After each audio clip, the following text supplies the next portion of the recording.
est Simon Meunier, je suis artiste généraliste Maya et je travaille chez Alpha Vision à Laval.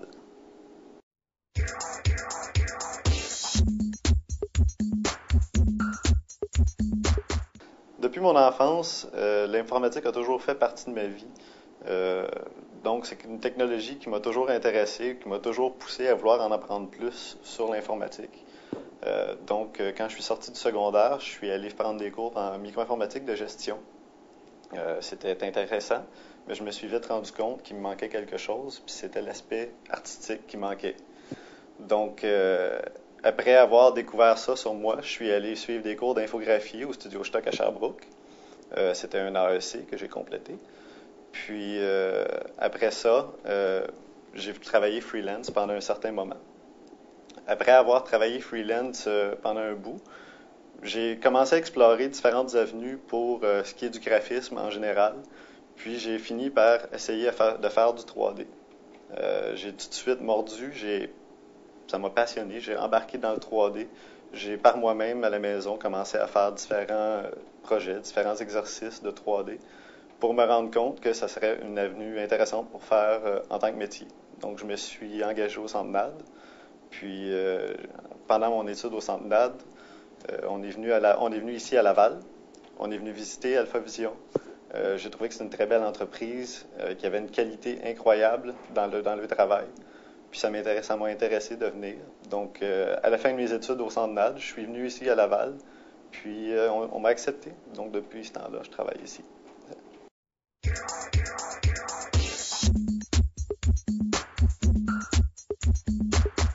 Donc moi, quand j'arrive travailler, j'ai dépendant du projet que je vais avoir à faire, il va y avoir des projets pour des gros constructeurs, des projets d'animation ou autres. Puis, je commence ma journée en ouvrant ma scène, je regarde qu'est-ce que j'ai à faire, puis je commence. Donc, on commence par souvent l'éclairage. Il faut éclairer la maison pour pouvoir ensuite la meubler. Il va falloir créer les textures qu'on va appliquer sur les objets. C'est tout un processus qu'il faut suivre pour pouvoir réussir à aller chercher un beau rendu par la fin. Puis, nos projets peuvent aller des gros renderings qui vont être pour des impressions, des choses comme ça, ou des animations que les clients peuvent demander, ou des projets qu'on appelle VPS, qui sont des visites guidées. Donc, ma tâche à moi consiste à faire du début à la fin ces projets-là, et puis de s'assurer que le client va avoir en main une belle qualité, et puis un produit qui va satisfaire, qui va être réaliste, et qui va apporter au promoteur la chance de montrer les maisons ou les immeubles qu'il construit à ses clients, afin qu'ils puissent voir avant même qu'ils soient construits qu'est-ce qu'ils vont avoir l'air. C'est une belle manière de ne pas construire des maisons modèles sur un chantier de construction. C'est plus visible à la grandeur de la planète. Tu peux mettre ça sur Internet. Donc, c'est plus de visibilité. C'est plus facile aux clients de montrer leurs produits. Ça leur coûte moins cher que de faire construire des gros appartements ou des grosses maisons pour voir qu'est-ce que ça a l'air là, présentement avec ça, avec notre technique. Ils ont la chance de mieux voir qu'est-ce qu'ils vont avoir. Puis, c'est très important pour eux de pouvoir avoir ces atouts-là.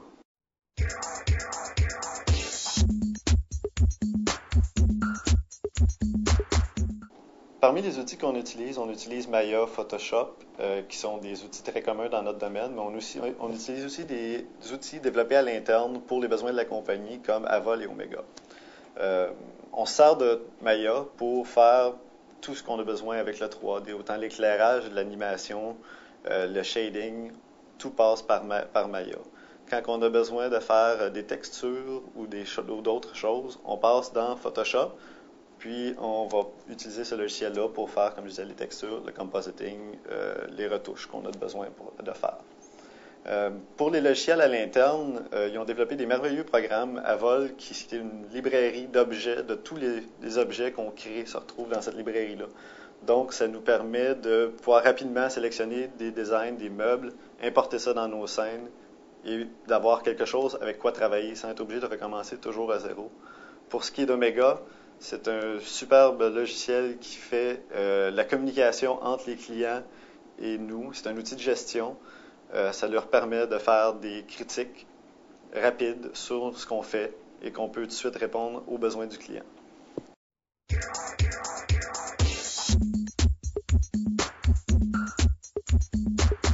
Pour ce qui est des défis d'entreprise, on doit respecter les deadlines. C'est un des grands défis de l'entreprise, c'est de réussir à faire du travail de qualité rapidement. Le client s'attend à avoir naturellement le travail de qualité, mais s'attend à l'avoir dans les temps. Le temps, c'est de l'argent, donc si on dépasse, le client a souvent des obligations et on peut nuire à notre client si on ne le fait pas dans les temps. Donc, c'est un des grands défis. Et bien sûr, le défi que le 3D représente toujours, c'est de toujours être à l'affût de la technologie, à être au dernier pas. Donc, nous, c'est une condition qu'on essaie toujours de respecter. On a toujours les nouvelles versions des logiciels pour réussir à rester à jour avec ce qui se passe dans le domaine.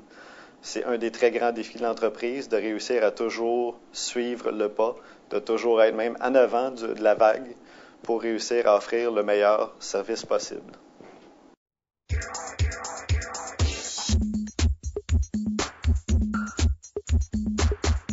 Pour ce qui est passionnant du 3D, c'est quelque chose qui est artistique et que c'est un outil très particulier.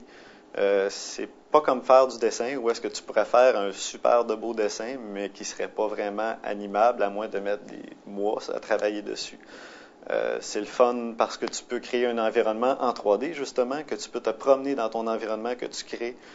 Tu peux montrer différents angles, différents aspects dans une même pièce. Tu peux donner un mood, un feeling. Ce qui est le fun, c'est de commencer avec une image en termes de gris, là, et puis qu'il n'y a rien dedans. Tu commences avec une pièce vide, tu la montes, tu lui donnes de la couleur, de la vie.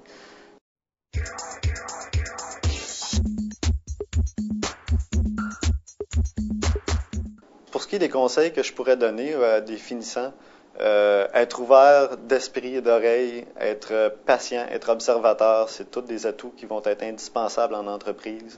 Être ouvert d'oreille et d'esprit parce que les collègues, ça va être la meilleure manière d'apprendre. On sort de l'école, on connaît rien encore.